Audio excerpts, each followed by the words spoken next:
Ludziska, z tej strony Kinga. Tym razem chciałabym rozwiać wszelkie wątpliwości co do podstaw, co do rysunku właśnie podstawowego, ponieważ dostaję non-stop te same pytania, jak zacząć, co robię źle, jakie są podstawy i o co chodzi z tymi bryłami, o których tak dużo mówię.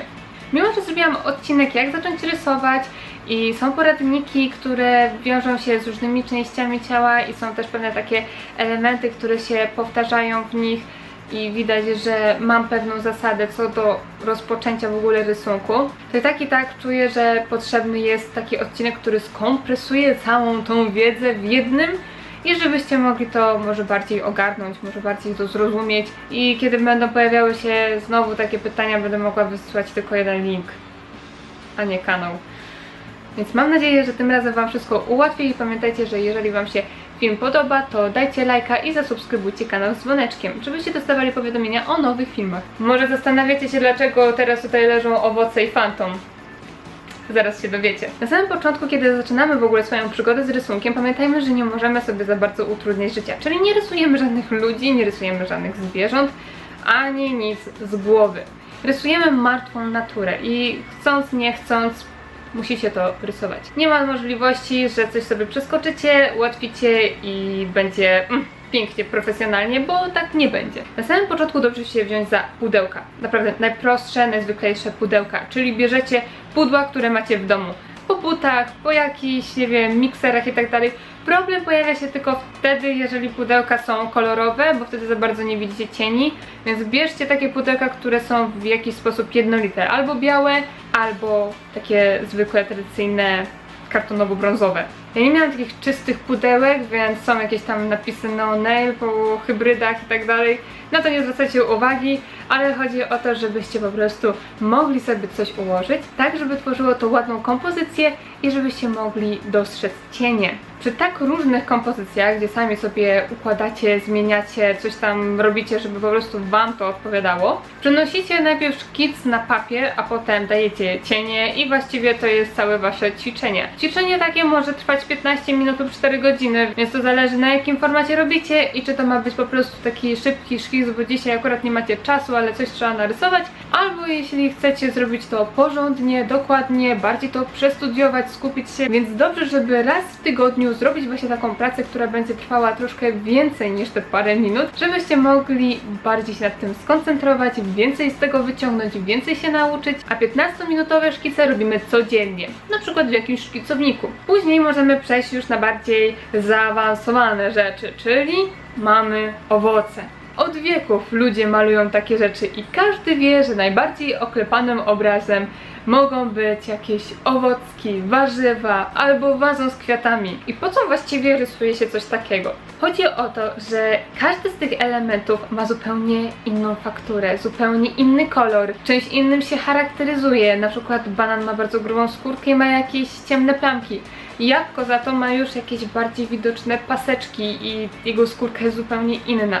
I się na przykład bardziej błyszczy, banan jest bardziej matowy i tak dalej, i tak dalej. Więc jest bardzo dużo czynników, które powodują, że nagle zwykłe owoce stają się bardzo ciężkie. Tym bardziej, że patrzymy na kolorowe owoce, a mamy zrobić je ołówkiem i mają być czarno-białe. I wtedy musimy wiedzieć, który z tych owoców jest ciemniejszy, który jest jaśniejszy. Możemy sobie na samym początku troszkę ułatwić życie, wiecie, zrobić sobie zdjęcie, przerobić to na czarno-białe, podejrzeć, które są jaśniejsze, które ciemniejsze. Czemu nie? Ale niech to nie będzie waszą zasadą, że przerabiacie sobie zdjęcie na czarno-białe i sobie przerysowujecie, bo nie o to w tym chodzi. Macie patrzeć i macie wiedzieć, jak to narysować, żeby było dobrze. No i też dla utrudnienia niezwykły blacik, tylko jakiś taki obrusik albo coś w kratkę, coś co też przy okazji ładnie wygląda, dla Was będzie się podobało, ale też przy okazji będziecie mieć większą zagwozdkę, jak to narysować. Ostatnią rzeczą, którą Wam pokażę, będą przedmioty. Już tutaj można naprawdę robić dowolnie jak chcecie, mogą być to 2 przedmioty ze sobą. Może być to tak właściwie nawet jeden, chociaż jeden przedmiot jest troszkę za biedny, w sensie macie tam za mało rzeczy do rysowania, ale załóżmy, że na samym początku, jeżeli będzie Wam ciężko z jakimiś kompozycjami, to możecie zaczynać od pojedynczych, ale tutaj Wam pokażę taki full wypas. A full wypas to znaczy porządna kompozycja. Mamy tutaj naprawdę przeróżne rzeczy. Mamy fantoma, który posiada pewną formę, ale przy okazji jest drewniany i ta faktura też musi być widoczna w naszym rysunku. Mamy szkło, mamy jakiś metalowy, nie wiem, świecznik, taka latarnia? Chyba mówi się latarnia. Fajna nawet. Książki, które są troszkę bardziej poniszczone, jakieś takie bardziej stare. No dobra, to jest szkicownik i wiecie, on jest zniszczony, bo kiedy wkłada się go do torby, się go wszędzie tarmosi, no to raczej rogi długo nie pożyją, ale to jest dobre do rysowania.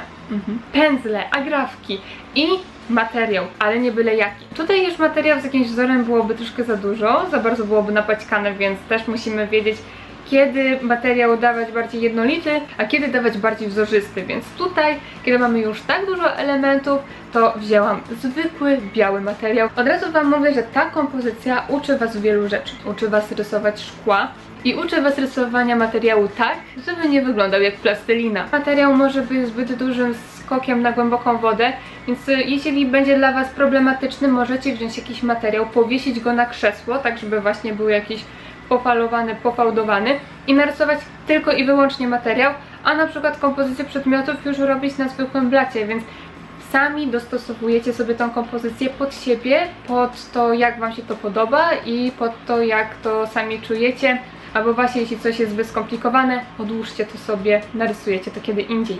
W trakcie, kiedy rysujemy takie przedmioty, oczywiście możemy rysować człowieka, ale nie w taki sposób, jak ja najczęściej widzę, czyli tak jak najczęściej mi niektórzy wysyłają swoje prace, czyli pełne postaci, ubrane i w jakichś dziwnych jeszcze pozach. Nie, spokojnie, stopujcie, to jest naprawdę endgame. Na początku rysujemy tak, jak ja to pokazuję w poradnikach, czyli mamy oddzielnie oczko, oddzielnie mamy usta, dłonie, później dopiero przechodzimy na jakiś portret. A, był jeszcze nos. Ok, jednak kiedy takie rzeczy ćwiczymy, to tutaj również bryła nas nie ominie. Cały czas, kiedy rysujemy cokolwiek, robimy to w bryle.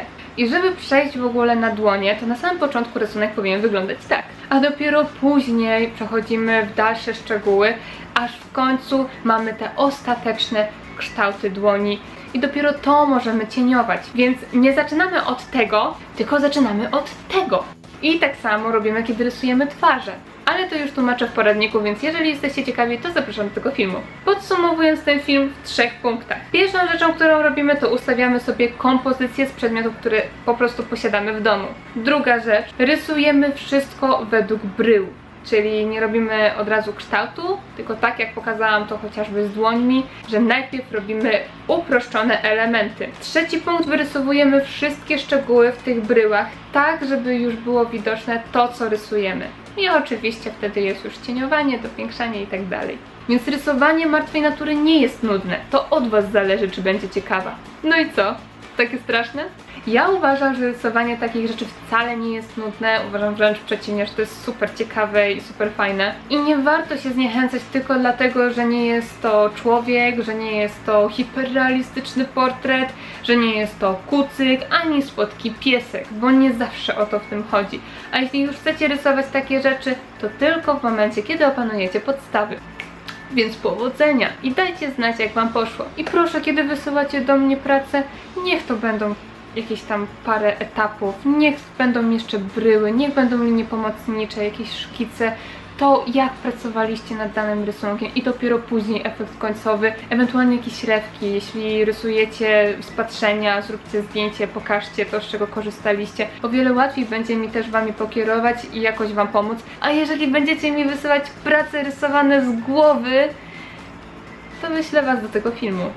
To będzie tyle w tym odcinku. Pamiętajcie, żeby odwiedzić nas na innych naszych social media i oczywiście na Twitchu, gdzie streamujemy codziennie i możecie zobaczyć chociażby, jak powstaje dany rysunek bez żadnego przyspieszenia, bez żadnego montażu, wszystko na żywo. To do zobaczenia do następnego odcinka. Pa!